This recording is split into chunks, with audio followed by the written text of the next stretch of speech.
Bueno, pues buenas noches, mi nombre es David Manjarres y estoy estudiando la licenciatura en Nutrición Aplicada por la Universidad Nacional de Estancia de México, y en este momento les voy a hablar sobre la obesidad. Me voy a enfocar en eso, ese va a ser mi tema. Y pues bueno, sin más preámbulos, comenzamos con el tema. ¿Qué es la obesidad? Y bueno, también acompañada sobre sobrepeso. Vamos a definirlo un poquito, y como lo podemos ver aquí, la obesidad dice que es un trastorno complejo. ¿Por qué? Bueno, la obesidad se dice que es un trastorno complejo porque no tiene un origen, es decir, no hay nada que nos pueda decir que tiene solamente un punto de referencia respecto a la creación de esta patología. Sin embargo, sí podemos aseverar que es multifactorial, es decir, cuenta con ciertos factores que hacen predisponente al paciente para que pueda presentar la obesidad, para que pueda expresar esta situación, ¿no? Una de ellas, por ejemplo, es un estilo de vida bastante caído en los excesos. Por ejemplo, un paciente que tiene muchos embutidos en su plan nutricional, bueno, en su plan nutricional no, en su estilo de vida, en sus hábitos alimenticios, un paciente que toma, un paciente que fuma, un paciente bueno, solamente un paciente, una persona que tiene exceso respecto a sales, y sales entendiendo sales industrializadas, las que contienen, por ejemplo, los aditivos, los conservadores, los azúcares, que también forman parte de la obesidad, ¿no? Al elevar los niveles de glucosa, los niveles de glucógeno en la sangre, ¿no? En ese sentido, la obesidad, pues bueno, podemos definirla a grandes rasgos, a grosso modo, como aquello que es un gasto calórico negativo, es decir, lo que se está ingiriendo no se está gastando. Luego entonces el cuerpo tiende a generar, tiende a guardar este tipo de calorías en el cuerpo mismo, vaya. Esto lo podemos checar en los adipocitos, que son células especializadas donde se van a guardar las reservas de grasa. Ahora bien, la obesidad, como lo podemos ver aquí en pantalla, también dice que es un trastorno complejo que consiste en tener una cantidad excesiva de grasa corporal. Entendemos grasa corporal y grasa magra como dos cosas muy diferentes. La grasa corporal se entiende por todo lo que tenemos en el peso en nuestro cuerpo, mientras que la grasa magra se entiende por aquello que también en conjunto con el músculo forma parte de nuestra anatomía, ¿no?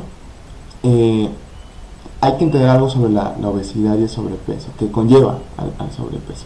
Es que la parte bueno, biopsicosocial genera muchas situaciones dentro del paciente. ¿Por qué biopsicosocial? Primera instancia, bio, porque nos referimos al cuerpo humano. En ese sentido, nosotros o el paciente, el individuo que exprese un sobrepeso y por consiguiente la obesidad, tendrá que luchar con todas las partes anatómicas, con todas las expresiones fisiopatológicas de esta enfermedad, ¿no? Como puede ser el sobrepeso, como pueden ser jaquecas, como pueden ser exantemas, como pueden ser, por ejemplo, manchas que llegan a salir, por ejemplo, en el cuerpo, mujeres, acné, hombres por igual también, y ciertos casos ya bien establecidos, pero en un momento lo vamos a checar. Refiriéndonos a la parte psicológica, podemos nombrar, por ejemplo, cuando el paciente tiene que enfrentarse a la sociedad, todas las inseguridades que genera el tener sobrepeso, ¿no?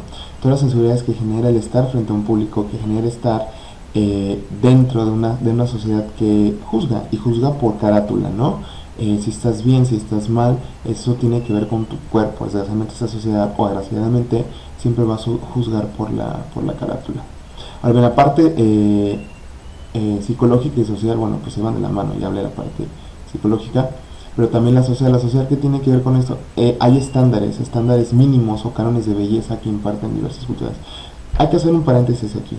En México, el estándar de belleza, claro que siempre va a ser una persona guapa, y entendamos guapa o bonita, guapo o bonito, como aquella persona que tiene un cuerpo marcado, que lo ejercita, ¿no? De ojos de color, a lo mejor, o que esté bien parecido, que tenga proporciones, mientras que a lo mejor, por ejemplo, si nos vamos a Sudán o nos vamos a otras partes de África, donde las mujeres tienen que ser gordas, porque a mayor gordura, y disculpen que utilice la palabra, pero esa es la palabra, o a mayor sobrepeso, se dice que están más felices, o se dice que pueden llenar más el corazón de sus esposas, ¿no? Entonces lo que es natural y normal, y lo que está normado dentro de una sociedad, no siempre va a ser lo que debamos, vaya, generar respecto a los estándares de belleza, ¿no? Estándares de calidad respecto a la nutrición. Ahora, ya regresando al tema entre obesidad y sobrepeso, ¿qué es sobrepeso? Definamos sobrepeso, como lo dice aquí la pantalla, a un estado premórbido de la obesidad, y al igual que esta se caracteriza por el aumento corporal y se acompaña por una acumulación de grasa y, bueno, y peso también, ¿no? Se produce por un desequilibrio entre la cantidad de calorías, como lo había mencionado, que ingresan en la cantidad de calorías que se gastan. Es un gasto negativo. Entonces, si no hay actividad física, que eso es un punto importante que vamos a tocar en este momento, es muy probable que el paciente genere esta patología. ¿Qué onda con actividad física? Es muy diferente actividad física donde yo solamente camino durante 30 minutos 3 veces a la semana, que es lo ideal. Sin embargo, hay que entender algo bien cimentado, el contexto clínico de cada paciente. Lo mismo que le recetes, o bueno, se recete o se prescriba una actividad física para un paciente con 30 minutos a la semana, 3 veces a la semana, que serían 1 hora y media, a un paciente, por ejemplo, que de verdad presenta obesidad mórbida, presenta un nivel de sobrepeso bastante eh, eh, resultante respecto a esta patología. Hay que ver el contexto clínico. No todos los deportes generan el mismo impacto. Por ejemplo, no puedes poner a caminar a un paciente que tiene obesidad severa, obesidad mórbida, porque generalmente ya es en ese punto el cartílago de nuestras articulaciones, nuestros músculos, bueno, el músculo del paciente, las coyunturas, los tendones, los tejidos mismos llegan a tener mucho más compromiso fisiopatológico y fisiológico y anatómico. Por ejemplo, por cada kilo de peso que nosotros tenemos, generalmente son entre 30 y 45 kilos que generamos de presión por pulgada cuadrada en nuestras rodillas. Luego, entonces, imaginar que una persona tiene no solamente 1 kilo, sino tiene más de 10 kilos, 15, 20 o hasta 50 o 100 kilos de más, es verdaderamente el caminar, por ejemplo, o el correr sería de verdad una sentencia para que haya otra patología, una comorbilidad. Por eso la obesidad, bueno, el sobrepeso que después genera obesidad, que después esta genera un compromiso en la anatomía del paciente, pues bueno, obviamente va a dar paso a más comorbilidades, ¿no? De las más temidas podemos mencionar, por ejemplo, el cáncer, pero eso es punto aparte, no lo voy a tocar en esta ocasión. Lo que sí me estoy enfocando es en la parte del ejercicio. Recordemos que el contexto clínico del paciente genera, de verdad, una inferencia, o genera un punto de partida para saber en qué lugar nos vamos a situar como nutriólogos, ¿no? Para saber qué vamos a prescribir en nuestro protocolo dietoterapéutico, ¿no? Que podemos ver en la pantalla, estamos generando la información respecto al índice de masa corporal. Bueno, regresando un poquito a la anterior, ¿cómo calculamos el índice de masa corporal? Bueno, siempre va a ser el peso que expresa el paciente entre la estatura al cuadrado, ¿sale? Eso nos va a dar un porcentaje. Ese porcentaje, bueno, lo medimos en porcentaje obviamente, y nos va a dar estas características, nos va a dar estos números que estamos viendo acá, que son menor a 18.5, de 18.5 nos vamos hasta 39.9 y mayor a 40.0, ¿no? Entonces tenemos la interpretación que es bajo peso, normal, sobrepeso, obesidad grado 1, 2 y 3. Respecto a qué sucede cuando tenemos bajo peso o obesidad grado 3, bueno, las expresiones de las morbilidades que vamos a encontrar en un paciente van a ser diferentes. Entendamos que el paciente siempre va a ser diferente en cada situación. En ese sentido, en medicina hay que recordar que 2 más 2 nunca es 4, entonces cada cuerpo humano, cada organismo va a generar diferentes resultados, va a expresar diferentes resultados, y las necesidades nutricionales de cada paciente son diferentes. Si hay un estándar respecto a obesidad y sobrepeso que lo marca la OMS, sin embargo hay que ponerlo en contexto, y en este sentido haremos nuestros protocolos dietarios respecto a lo que está expresando el paciente, por lo que mencionaba hace un momento con las comorbilidades, ¿sí? Bueno, aquí respecto a las tallas, a lo que debería ser, no tenemos ciertas tablas e índices. De manera muy general la voy a tocar. Por ejemplo, un ejemplo es de niños de 5 o 9 años, tienen un índice de masa corporal de 1 a 2, mientras que si es mayor a 2, pues bueno, estaremos hablando a lo mejor de obesidad, ¿no? O sobrepeso de 1 a 2, por ejemplo, ¿no? Entonces, esto se va incrementando, se va haciendo de manera exponencial, dependiendo eh, la edad de las personas. Hay que medirlo y hay que entender en qué grado vamos a tratar a estas personas, ¿no? Ahora, recordar un poquito la obesidad y el sobrepeso, pues bueno, también tienen diferencia no solamente en la etapa del adulto sano, ¿no? Recordemos que puede ser desde un niño hasta un adolescente, un adulto sano y adulto mayor. Entonces, es bien importante que las mujeres que están embarazadas comprendan que solamente se puede subir entre 10 y 12 kilos, no porque sea una obligación, sino porque más allá de eso, de ese peso, se va a generar un desequilibrio hormonal, un desequilibrio metabólico. Entonces ahí estamos hablando, por ejemplo, de una diabetes gestacional, ¿no? Entonces hay que ser bien astutos respecto a cuál es lo que debemos de entender por el peso que se está generando en una mujer embarazada, ¿no? Por ejemplo, aquí tenemos un peso bajo hasta un sobrepeso, ¿no? En el mes 1 hasta el mes 9, ¿cuántos kilos generalmente va a generar, ¿no? Les comentaba de 10 a 12 kilos, 14 todavía estamos en kilos de límites sanos, ¿no? Pero bueno, ya chequemos aquí un peso normal, por ejemplo, una mujer embarazada con un peso normal y que genera 11 kilos de más, pues bueno, ahí estaremos pues ya en los límites, ¿no? Reitero, a lo que iba hace ratito es que depende del contexto clínico del paciente, vamos a tener esto con diferentes números. Por ejemplo, el embarazo múltiple, chequemos que el número celular es a 16, ¿no? Esto me refiero mucho a cómo el paciente está tomando, bueno, no está tomando, sino más bien a cómo nosotros estamos tomando el paciente en referencia a nuestro contexto clínico, ¿no? Entonces, hay muchas complicaciones en diferentes etapas de la vida, ¿no? Tenemos pediatría, adulto y adulto mayor. En adulto mayor, pues bueno, algo que tenemos que entender es que si en la primera etapa de la vida el paciente o el niño ya está generando, por ejemplo, un nivel alto de insulina plasmática en el torrente sanguíneo, pues bueno, ya estamos predisponiendo a ese niño a diabetes infantil o juvenil. Entonces no queremos eso en un paciente.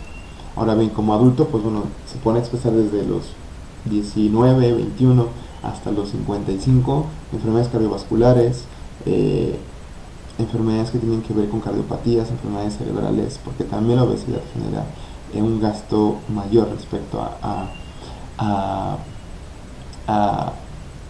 la nutrición, vaya, ¿no? Y bueno, adulto mayor hay que entender también que ya una patología que tenemos desde hace bastante tiempo y que no se ha tratado, pues va a generar comorbilidades y va a generar patologías mucho más duras de tratar y puede volverse, bueno, en ese punto ya cuando tenemos un paciente que está expresando una diabetes de hace 30 o 20 años, pues estamos hablando de un padecimiento crónico degenerativo. Entonces, ya en adulto mayor es muy difícil que el paciente pueda restablecerse al 100% porque entendamos que cada 10 años o 15 años el metabolismo va decreciendo, entonces ya es más difícil contener lo que se está haciendo con el paciente, ¿no? O lo que no se va a hacer con el paciente. En ese sentido, entendamos también que hay muchos riesgos, tanto del niño, el paciente pediátrico, hasta el paciente en la tercera edad, ¿no? Uno de los mayores sería, por ejemplo, diabetes, que genera o da paso al síndrome metabólico, ¿no? Y compromete más órganos, páncreas, riñones, estómago, intestinos, vaso, hígado, pulmones, corazón, incluso cerebro, como ya lo mencioné, ¿no? Y aparte de todo también genera complicaciones a nivel plasmático, a nivel metabólico, a nivel celular. Entonces es bien importante que entendamos que la obesidad y sobrepeso tiene que tratarse desde un punto de vista integral, médico integral, donde el médico y nutriólogo vayan de la mano con el paciente. ¿Por qué? Bueno, porque el paciente necesita tanto nutrición como medicina, ¿sale? El paciente generalmente cuando ya tiene un sobrepeso que va a dar pauta a la obesidad, pues bueno, va a darle o va a abrir las puertas de muchas otras enfermedades, como ya lo mencioné antes, algunas de ellas ya las mencioné, y por consiguiente va a necesitar también tratamiento farmacológico. Por ejemplo, la diabetes, toco mucho el tema de diabetes porque es la más representativa de la obesidad. Sin embargo, también tenemos la hipertensión arterial, tenemos las dislipidemias, tenemos las tensiones, hipotensiones, también puede generar hipotensiones, hipercolesterolemia, por ejemplo, puede ser parteaguas para el hipo y hipertiroidismo. Entonces, de ahí podemos sacar de la obesidad muchísimas otras comorbilidades que no acabaríamos con este tema. Y sin embargo, es bien importante que el paciente mantenga sus niveles plasmáticos y séricos de glucosa en orden, precisamente para no darle pie a otras situaciones mucho más graves y que en un momento se llegan a convertir en situaciones ya crónico-degenerativas. Ahora bien, ya para terminar el tema y como conclusión, eh, como toda patología se puede prevenir, ¿no? Aquí es cuando entra la nutrición en su estado más fuerte, hay que prevenir. Hay que prevenir con hábitos de alimenticios extremadamente, no extremadamente, pero sí estrictamente acordes al contexto clínico de cada paciente. No es lo mismo tener un paciente pediátrico a tener un paciente de la tercera edad. No son los mismos requerimientos nutricionales, no son los mismos requerimientos de macronutrientes, no podemos poner los mismos carbohidratos, lípidos y proteínas en un paciente pediátrico a un paciente, por ejemplo, adulto o embarazada, ¿no? Entonces, esa es la primera situación. La segunda es entender que el ejercicio es parte fundamental de la vida del paciente y del nutriólogo también, porque se le tiene que culminar al paciente para que siga realizando sus ejercicios. Reitero, como le dije al principio, tiene que ver también con el contexto clínico. No podemos dar un ejercicio que sea solamente 1 hora o 2 horas a la semana si tenemos un paciente que está expresando una o múltiples comorbilidades, y que hay que ver también si está tomando o no medicamentos para bajar de peso, que sabemos que eso no sirve, puede generar rebote y un desajuste peor respecto al metabolismo, ¿no? La tercera y última que les podría decir, existen más pero la voy a englobar en esta situación, sería por ejemplo, debemos de generar conciencia en el paciente como nutrólogos y bueno, como parte de la familia, porque todos tenemos familia. Entonces, y sabemos que tenemos en ocasiones primos, tíos, familiares, o nosotros mismos no padecemos obesidad o tenemos sobrepeso y estamos encaminados a padecer obesidad. En este sentido hay que trabajar mucho la parte psicológica, la parte psicosocial, porque una vez que caen en este juego de